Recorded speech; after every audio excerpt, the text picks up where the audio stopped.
हूं, आपका वंदन और अभिनंदन करना चाहता हूं कि आप अपने अधिकारों के लिए संघर्ष कर रहे हैं। अभी हरनाम सिंह जी बोल रहे थे तो उन्होंने कहा जहां झुकी वहां मकान। ये वादा किसका था? भारत के प्रधानमंत्री नरेंद्र मोदी ने पूरे चुनाव में चिल्ला चिल्ला के कहा था जहां झुकी वहां मकान, जहां झुकी वहां मकान। अरे जहां झुकी वहां मकान तो छोड़ो, 300 साल से जो गांव बसा है उसको उजाड़ने के लिए तुम लोग आ गए हो, इसलिए हमारी लड़ाई तुम्हारे खिलाफ है। और 6 महीने से एक ही काम भारतीय जनता पार्टी कर रही है दिल्ली में। पूरे चुनाव के दौरान कहा जहां झुकी वहां मकान।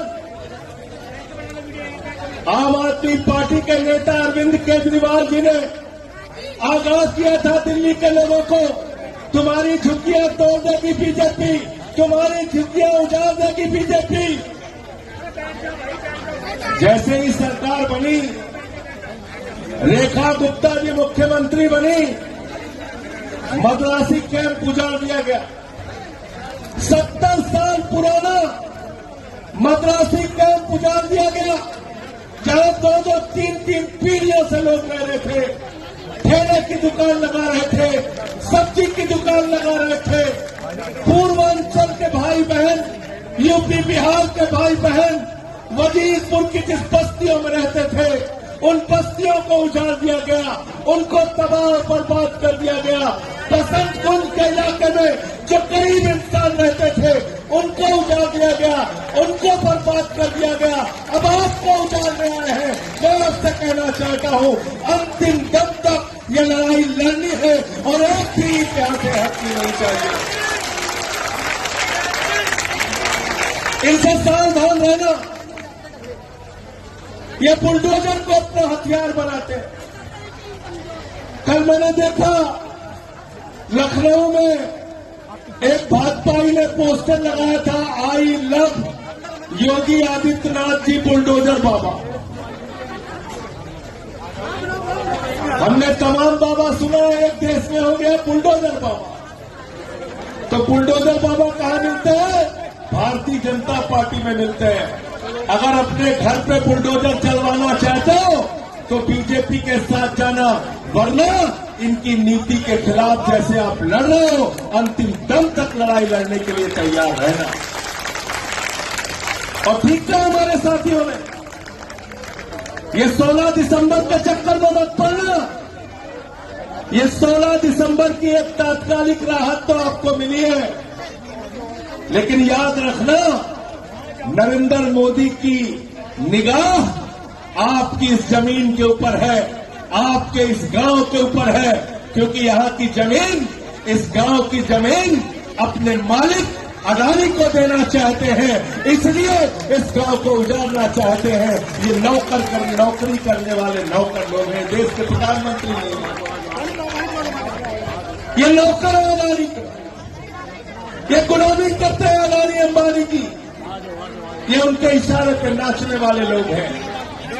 आपकी जमीनों पे आपका घर तोड़ देंगे, आपको चौराहे पे खड़ा कर देंगे, यहां के स्कूल अस्पताल तोड़ देंगे और ये जमीन अदानी को उठा के देंगे उद्योग लगाने के लिए, होटल बनाने के लिए।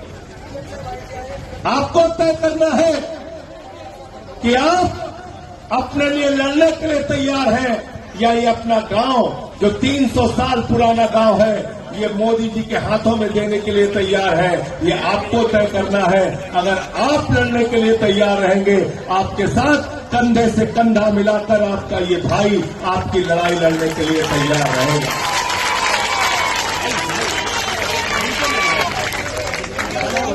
जैसे भी आप चाहेंगे, धरना हो, प्रदर्शन हो, सड़क पे लड़ना हो या देश की संसद में लड़ना हो, आपकी इस लड़ाई में आपके साथ खड़ा रहूंगा।